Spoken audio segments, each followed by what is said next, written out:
IBA के नीचे, an institute of merit by itself, tremendous praise for it, and unfortunately I have missed out on IBA. I never became your student, but at the same time कि आप model United states Nations IBA Karachi के हवाले से यहाँ बहस करते हैं मुख्तलिफ़ चीज़ों के ऊपर, और जो आपने अकबर जैदी साहब इस बात रखी कि लोगों को इजहार राय का मौका मिलता रहे और एक दूसरे की बात को समझने की कोशिश करें, उसके पॉइंट ऑफ व्यू से को अच्छी तरह से मौका भी दें कि आप तक पहुँचे।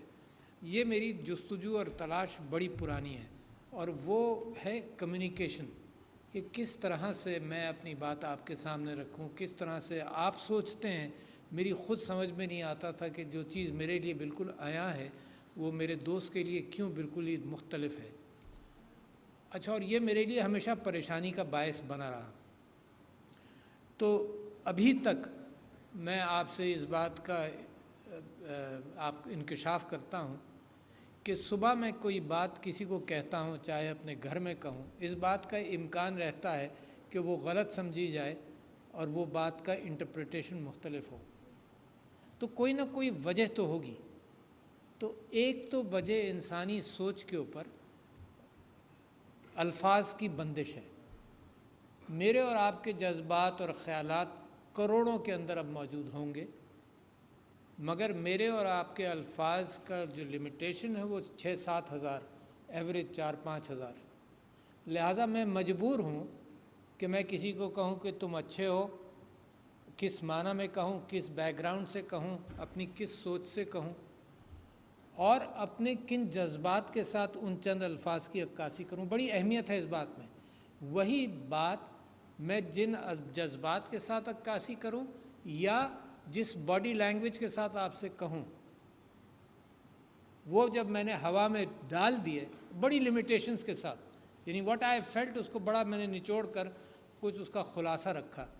फिर आपने फिर क्या किया? ये सिर्फ यही नहीं कि मैंने क्या कहा, आपने क्या किया, आपने अपने उस वक्त के जज्बात से बात सुनी। वो फ़िल्टर जो था वो आपका था। अब अगर आप गुस्से में थे, अगर आप बहुत खुश थे और आपका बैकग्राउंड मेरे साथ हमदर्दी का है, या आपका बैकग्राउंड मेरे साथ नफ़रत का है, और हमदर्दी और नफ़रत के दरमियान भी 1000 ग्रेडेशंस हैं,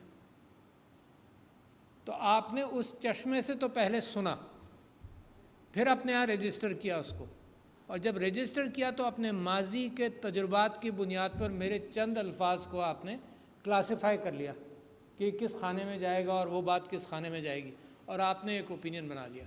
अब आया बात, अब आप किसी को नरेट कर रहे हैं, सारा बैकग्राउंड मेरा ख़त्म हो चुका है।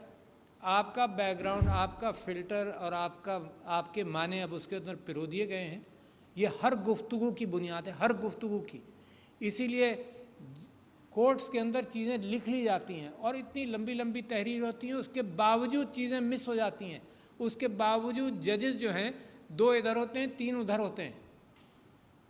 तो लिहाजा अगर मैं इस बात की गुंजाइश अपने अंदर दूं कि ये सब मेरी बात को मुख्तलिफ अंदाज से सुनेंगे और इंटरप्रेट करेंगे, तो कुछ प्रायोरिटीज़ हैं। नंबर 1 तो मैं अपने जहन के अंदर बायस को, जो मेरी मजबूरी है, मेरे दिमाग की सकत ही इतनी है कि इन्फॉर्मेशन ही इतनी आएगी, तो मैं मजबूरन खाने बनाता हूँ सारी ज़िंदगी, और आप भी, कि किसको कहाँ फिट करना है।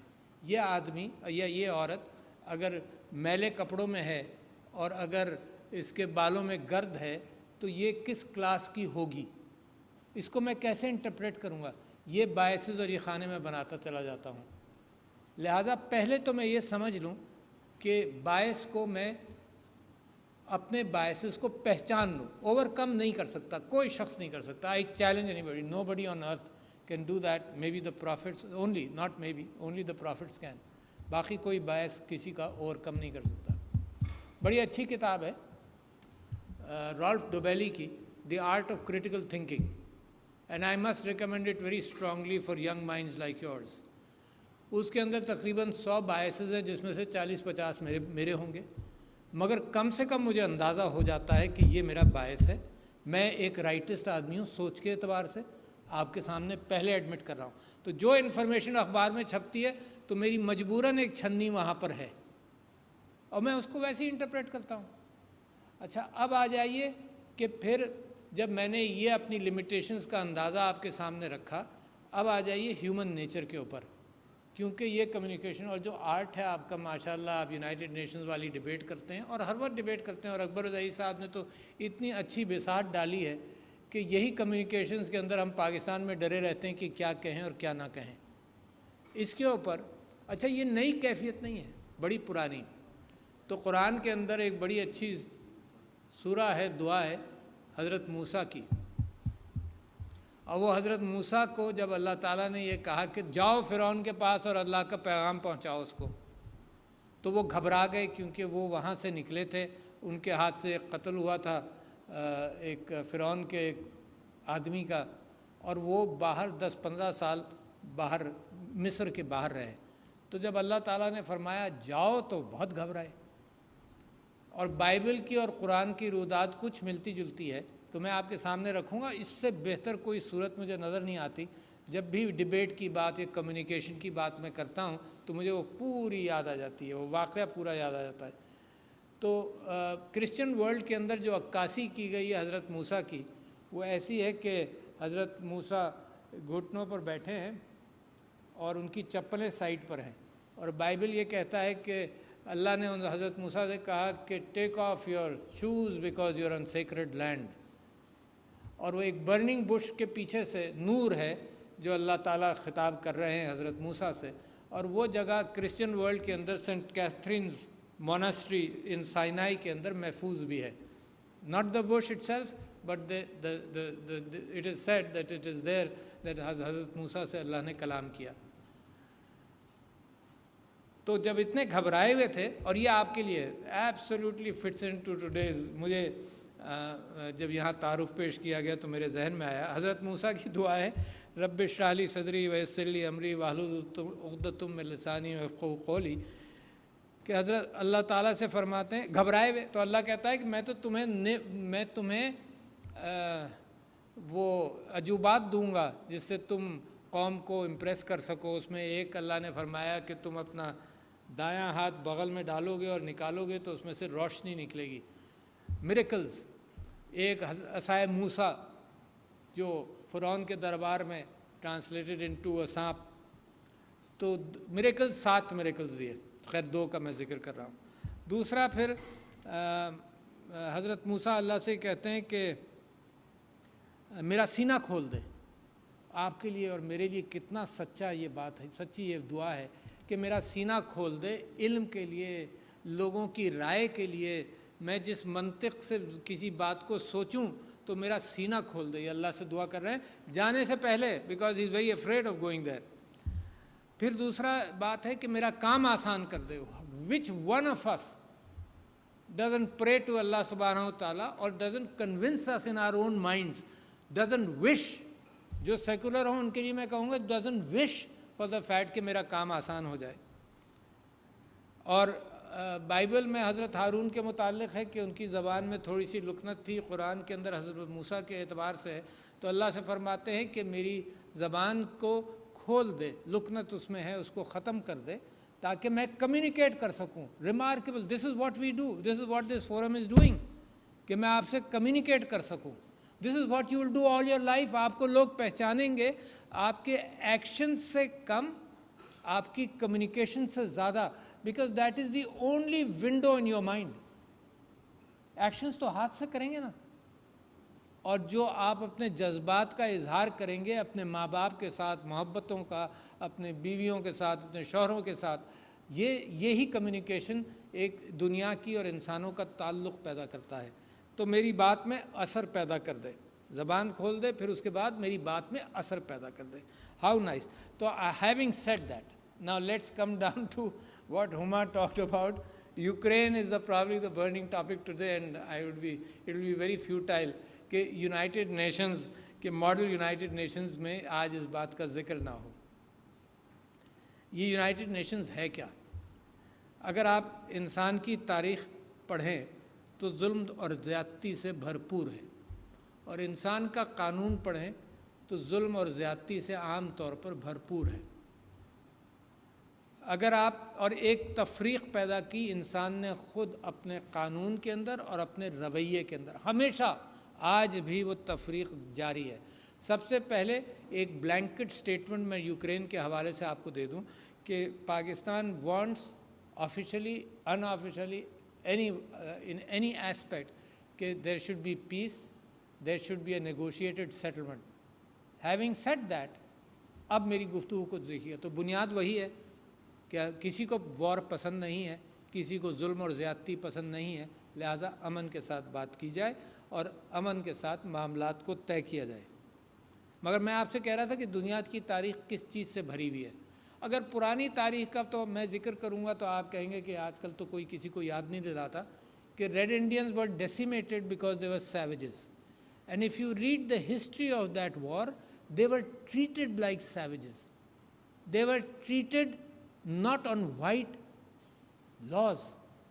सारी ट्रीटीज़ जो उनके साथ हुई वैसी, जो ज़बानी कमांडमेंट्स हुई वो भी वही थी, जो जनरल्स ने की वो भी वही थी, जो गिरफ्तार हो गए उनको जिस अंदाज से हैंडल किया वो भी वही था। अच्छा, और डेसिमेटेड, छोड़ दें वो तो बात पुरानी हो गई। अफ्रीका के अंदर भी यही हुआ। सारी राइटिंग्स, सारे बड़े बड़े लोगों की राइटिंग्स के अंदर मौजूद हैं कि दीज आर सैवेजेस। इनके साथ वाइट यूरोप का कानून नहीं चल सकता क्योंकि ये मार देते हैं लोगों को। अंडर दैट एक्सक्यूज अफ्रीका के साथ भी यही हुआ, फिर यूरोप के अंदर भी हुआ, क्योंकि इंसान मजबूर है। मैं इंसान की 3 क्वालिटीज़ उसमें आपको ऐड कर दूं। जब आप किसी चीज़ का तज़िया करें तो मैं एक मजमुआ हूँ मोहब्बत का, जिन चीज़ों से मुझे मोहब्बत आती है, बच्चों को देखकर, इनोसेंट चाइल्ड स्पीकिंग, अपने अजीज़ व अक़रबा के साथ मोहब्बत, और मुझे नफ़रत भी आती है कुछ चीज़ों से। तो मोहब्बत और नफ़रत। और तीसरी चीज़, जब लोगों के साथ, इंसानों के साथ मेरा ताल्लुक़ है तो मुझे फ़ोबियाज़ भी होते हैं कि ये क्या सोच रहा होगा, ये क्या कर रहा होगा। ख़ानदान में आप क्या हैं, ख़ानदान में मिसअंडरस्टैंडिंग्स की बुनियाद वो फ़ोबियाज़ हैं कि फ़लाना शायद जायदाद के लिए ये कर रहा हो, फ़लाना इस वेस्टेड इंटरेस्ट के साथ ये बात कर रहा हो। तो ये जो 3 चीज़ों का मुरक्कब है, ये भी मेरी थिंकिंग के उन बायसेस के अंदर है जिसमें आप परमानेंटली डाल दीजिए और जिसकी बुनियाद पर इंसान फ़ैसला करता है। ज़ैदी साहब, इंसान फ़ैसला इस बुनियाद पर नहीं करता कि ये लॉजिकल चीज़ें चल रही हैं, ये रैशनल हैं। उन रैशनैलिटीज़ को वो अडॉप्ट करता है, and there are personalities sitting in this room जो रैशनल बुनियादों पर ज़्यादा फ़ैसले करेंगे, मगर इमोशनल आंसर उसमें कम होगा, और कुछ लोग होंगे जो इमोशनल आंसर के साथ ज़्यादा फ़ैसले करेंगे। There are people who jump to conclusions, and आप जैसे लोग जो इल्म पढ़ते हैं और देखते हैं, तो मैं रेकमेंड करूँगा कि साइंटिफिक अमेरिकन का एक आर्टिकल है फरवरी 22 के अंदर, talking about one other issue of fake news. उसकी मैं बात यहाँ नहीं कर रहा, talking about how people jump to conclusions, और वो पर्सनैलिटीज़ के अंदर कैसे ट्रांसलेट होता है। How do people jump to conclusions. अच्छा, जो जंप करते हैं कंक्लूजन रैशनैलिटी को ज़रा सा पीछे रख कर, उनका ऐसे लोगों के अंदर एक फ्रिंज लोग भी होते हैं जो कहते हैं जी 9/11 was totally orchestrated. For example कि इंसान ने चांद पर गया ही नहीं, ये सब कहने की बात है। तो देर आर फ्रिंजेस, और जो आपको सियासत में नज़र आ जाते हैं, जो हिंदुस्तान के अंदर जो कैफियत हो रही है वो भी एक फ्रिंज की कैफियत है। So this is the part and parcel of A life. So do I have confidence in rationality? So that by the time I conclude, I will come to that. ये मैंने आपसे जिक्र किया कि what happened in Africa and in America and what happened in Europe. There was a 30 years war, there was a 100 years war. उसके बाद एक Westphalian order आया 1458 में, और उसके अंदर नेशन स्टेट्स को रिकग्नाइज़ किया कि नेशन स्टेट्स जो आर्म उठाएगा वो नेशन स्टेट, किसी और को हथियार उठाने की ज़रूरत नहीं है। वो चला, उसके बावजूद जंगें होती रहीं। फिर पहली जंग अजीम हुई, करोड़ों अफराद मारे गए, करोड़ों। और उसके बाद सब लोगों ने बैठकर बंटवारा किया। मतलब ज़रा सा सोचें तो सही यार, व्हाट रैशनैलिटी। मुझे आज बेवकूफ़ बनाया जाए कि जी ये rational world is around, it's not. कौमों का बंटवारा किया गया कि ये स्फीयर्स ऑफ इन्फ्लुएंस हैं। सारे स्थान जो है ना, जो आज आज़ाद हैं माशाल्लाह, ये किसी और स्फीयर में ऑफ इन्फ्लुएंस में चले गए, हम किसी और स्फीयर ऑफ इन्फ्लुएंस में रहे। उसके बाद लीग ऑफ नेशंस बनी और बड़ी घबराहट हुई। तो कुछ एक मूवमेंट चला, बड़ा अच्छा मूवमेंट चला अमन के लिए, और वो अमन के लिए चला, उसमें लियो टॉल्स्टॉय ने लिखा अमन के लिए, खालिस अमन के लिए।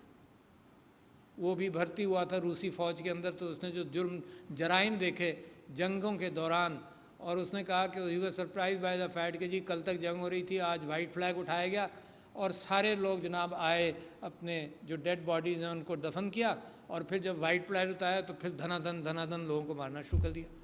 तो उन्होंने पीस मूवमेंट शुरू किया, और उसके साथ एक शायद एक अमेरिकन थी बर्था सटनर, उसने भी बहुत चलाया अमन की खातिर।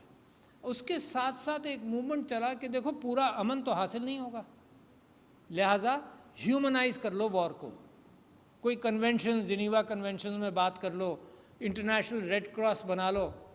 तो इतना ऑपोजिशन किया जो अमन चाहते थे दुनिया में उन्होंने, और नेशन और गवर्नमेंट चाहती थी कि उनको अथॉरिटी रहे जंग करने की। तो इन्होंने इतना अपोज किया कि जो पहला नोबेल प्राइज़ था वो कोई डेविड नाम था, जिसको इंटरनेशनल रेड क्रॉस का फाउंडर था, उसको दिया जा रहा था। तो इन्होंने कहा this is humanising a war, तो उसको मत दो, जो रियल पीस की बात करते हैं उनको भी तो उनको अवार्ड दो। तो लिहाजा जो पहला नोबेल प्राइज़ था वो दो लोगों को दिया गया, एक जो रियल पीस की बात करता था और दूसरे इंटरनेशनल रेड क्रॉस के जो फाउंडर था उसको दिया गया। अच्छा, ये ह्यूमनाइजिंग ऑफ द वॉर का मामला जिनीवा कन्वेंशंस में भी चला कि जी प्रिजनर्स ऑफ वॉर के साथ ये सलूक किया जाए और जंगों के दौरान ये किया जाए वगैरह वगैरह।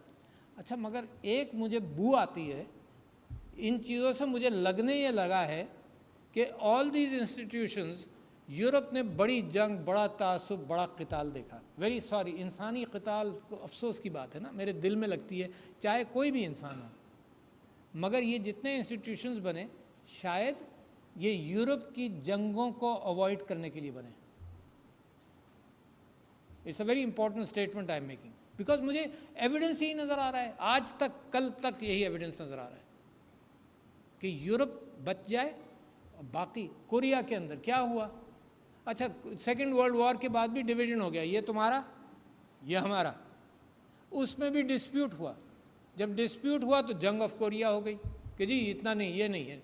We can not allow the people of Korea to make any determination about themselves. You know how many people were killed? The biggest loss of lives among the civilians in that century was also Korea. 4 या 5, 40 या 50 लाख लोग मरे और divide हो गया Korea. And I am not talking about any nation in particular, मैं तो इंसान की फितरत की बात आपके सामने रख रहा हूँ। वियतनाम में क्या हुआ, 54 के अंदर शायद वियतनाम ने अपनी आज़ादी का ऐलान किया तो फ्रेंच को निकाला, और शायद 62 में या कब तक फ्रेंच को उन्होंने वहाँ से निकाल दिया। फिर भी वहाँ वॉर हो गई और मिलियंस अगेन वर किल्ड, और सारे जो कवानीन है सबको पामाल किया गया। स्कॉच्ड अर्थ policy of napalm in Korea and the same in Vietnam until my lie massacre. एक चीज़ उभर कर आई जिसके ऊपर अमेरिकन कौम ने भी उसके ऊपर रेजिस्टेंस किया कि what is happening. 4 to 5 million people died in Korea, in Vietnam also. फिर जो मिडिल ईस्ट में हुआ, ये मैं इस वजह से नहीं कह रहा हूँ कि मैं मुसलमान हूँ मुझे तकलीफ, मैं तो आपको सारी दुनिया के वॉर के इंसिडेंट्स की तरफ आपको लाना चाहता हूँ कि what is happening in the world today. तो फिर मिडिल ईस्ट में आप देख लीजिए कि जो कुछ हुआ ये हम और आप सब जानते हैं। मैं आपके समा खराशी नहीं करूँगा, आपका वक्त इसमें ज़ाय नहीं करूँगा कि where what happened. You remember the road of death where the withdrawing Iraqi people were killed on the road of death between Kuwait and the capital of Baghdad, capital of Iraq, Baghdad.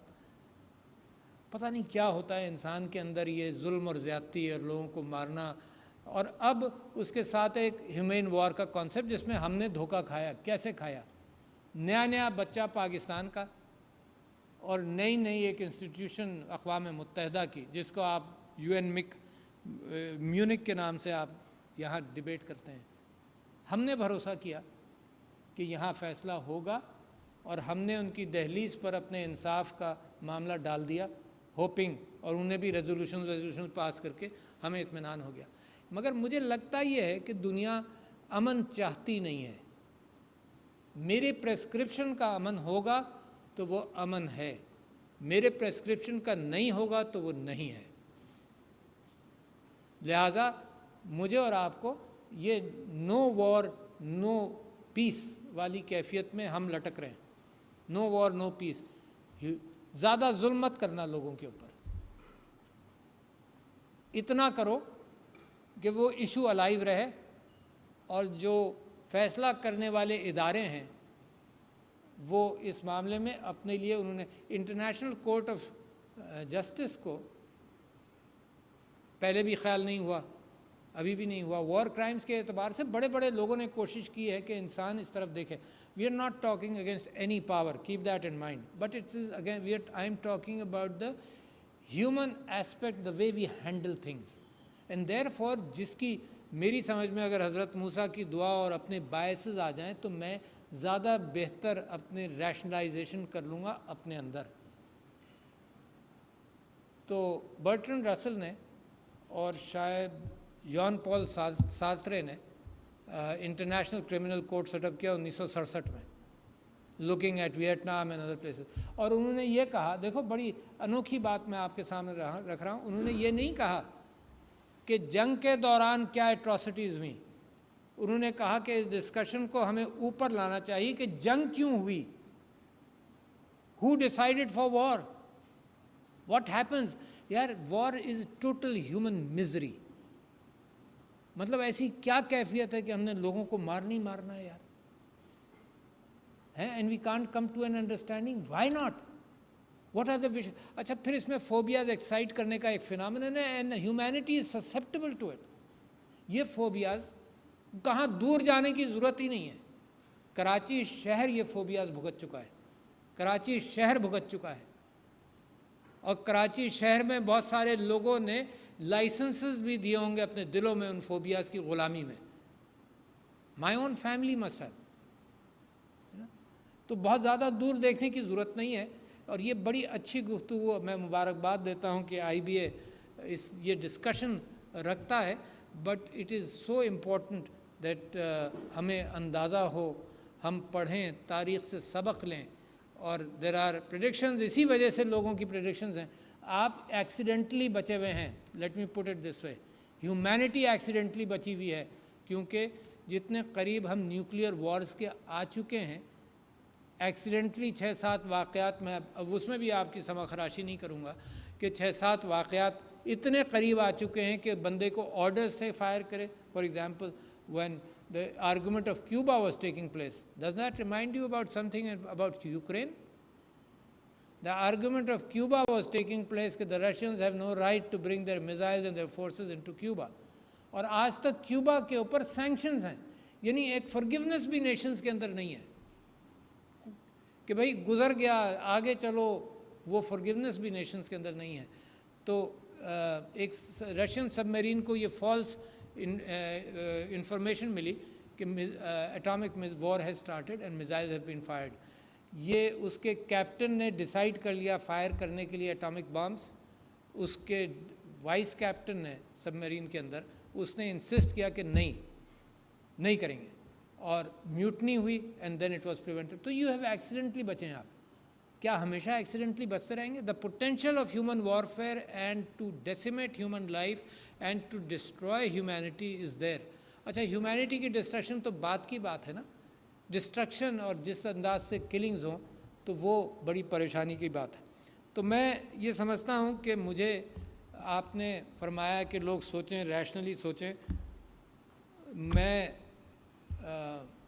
गैर मुतमईन हूँ कि सारी चीज़ें rationality से सोची जा सकती हैं, क्योंकि मैं जब and I narrate this quite frequently, when in the 70s I went to Michigan University to do my masters, वहाँ मैं बड़ा इम्प्रेस हुआ कि ज़माना बदल गया है, रैशनल थिंकिंग होगी, वियतनाम हो चुका है। The people who can sell to their own countries and the world the policy of mutually assured destruction, कमाल है यार, कैसे, हाउ, कि 10 यानी 6 मरतबा भी दुनिया डिस्ट्रॉय हो जाए तो हमारा 7वां जो साइलो होगा वो बच जाएगा कि हम फिर भी हमला कर सकें। रैशनली क्या अमेरिकन नेशन की हार्ड अर्न प्रोड्यूस को उधर लगाया गया, सोवियत यूनियन की hard earn produce of humanity, इसमें trillions and trillions of dollars लगाए गए, और इसके अंदर जस्टिफिकेशन बहुत सारे पैदा करना चाहता है आदमी, कर लेता है। एक कातिल भी होगा, अगर उसको आप अदालत में पेश करेंगे तो वो जस्टिफिकेशन का इजहार करेगा, कहीं उसकी जस्टिफिकेशन साइकियाट्री के लेवल पर आ जाएगी और कहीं वो वैसे ही सिंपल रीजनिंग के एतबार से कोई बात करेगा। तो justification is not the issue, the fact कि वाई दिस हैपन्स। तो सारे दुनिया के थिंक टैंक्स के ऊपर मुझे अच्छा क्यों, what I believe is missing, morality is missing, humanity is missing. ये 2 पैर हैं इंसानियत के जो इन चीज़ों से मिसिंग हो जाते हैं। There is no international order फ़िलहाल जो एक्सप्लॉयटेटिव ना हो, वेस्टेड इंटरेस्ट के साथ ना हो। तो I foresee a future, maybe it can happen, maybe not, I am not very sure. Artificial intelligence और सुपर इंटेलिजेंस जिस तेज़ी से आ रही है, a lot of decisions will be made by these intelligences rather than humans. और ये जो ह्यूमन वॉर का कॉन्सेप्ट है कि जी अब हम यूरोप में जैसे बमबारी की गई थी वैसे शहरों को डिस्ट्रॉय नहीं करेंगे, टारगेट कर कर ड्रोन स्ट्राइक्स किया करेंगे। That doesn't, it's just a different picture, just to make war human, just to give justification कि the issue is so big that we must attack and kill people. And it can be, ये कभी मत सोचना कि इसने ये किया तो ये हो रहा है, पहले किसने किया क्यों हो रहा है। it is ये अगर आप तारीख़ खींचेंगे तो हाबिल और काबिल के साथ जाकर मिल जाएगी। तो that's not the issue, today is the issue. And what I believe, आखिरी बात मेरी आपसे कर दूँ, व्हाट आई बिलीव कि पाकिस्तान की कौम को अब ये चीज़ें सोचने और समझने के लिए पैसा नहीं चाहिए, इन्वेस्टमेंट नहीं चाहिए, सोच चाहिए, ख्वाब चाहिए हैं। और पाकिस्तानी कौम, and I always like to end it in this, कि दुनिया जब मोरालिटी का फुकदान है दुनिया में, जब यूक्रेन के रेफ्यूजीज़ को पनाह देने के हवाले से सवाल पैदा होता है, नहीं होना चाहिए सवाल पैदा होता है, तो मेरा ये सवाल पैदा होता है कि बहरिया रोम के अंदर और मेडिटरेनियन के अंदर रेफ्यूजीज़ को क्यों डूबने देते हैं। कमा क्या, कौन से पैमान, हिपोक्रेसी से दूर भागे। हिपोक्रेसी इस वक्त दुनिया को बेवकूफ़ समझकर हर एक तकरीर करके गुजर जाता है, हिपोक्रेसी वहाँ पर। The economist of a few months ago said that 4.2 billion euros are being spent on trying to prevent refugees. 2 तरह के कानून बनाए हुए हैं लोगों ने, एक वो कानून है जो हमारे सिटीजन्स के लिए है और एक वो कानून है जो दूसरों के लिए है। रेंडिशन करने की ज़रूरत पड़े तो वो भी की जा सकती है, मगर हमारे यहाँ नहीं, बाहर। अगर हमारे यहाँ कुछ रिलीफ मिलने का इम्कान है तो ग्वांतानामो बे बसाया जा सकता है कि वहाँ पर स्टेटलेस करके दुनिया के कोई कन्वेंशन वहाँ अप्लाई ना हो। तो सिर्फ this is not a current situation, this is an international. तो मेरी आपसे अप्रोच जो है वो ये है कि ह्यूमैनिटेरियन और मोरालिटी, ह्यूमैनिटेरियनिज़म और मोरालिटी की बुनियाद पर दुनिया चीख चीख कर पुकार रही है कि there should be a new international order. मगर पाकिस्तान तो इतना छोटा मुल्क है ना, इसकी आवाज़ पर किसने तवज्जो देनी है। तो पहली चीज़ तो यही होगी कि मैं अपनी आवाज़ को बढ़ाऊं, अपने यहाँ ऐसे लोगों की इकोनॉमिक पॉलिसी सुनाई जाए ताकि पाकिस्तान मईशत के एतबार से मुस्तहकम हो। उसके बग़ैर आवाज़ भी नहीं बनती। मगर इस वक्त दुनिया की पुकार ये है कि humanity and morality based international order should be the future of Pakistan as well as the future of the world. So thank you, ladies and gentlemen. Assalamu alaikum.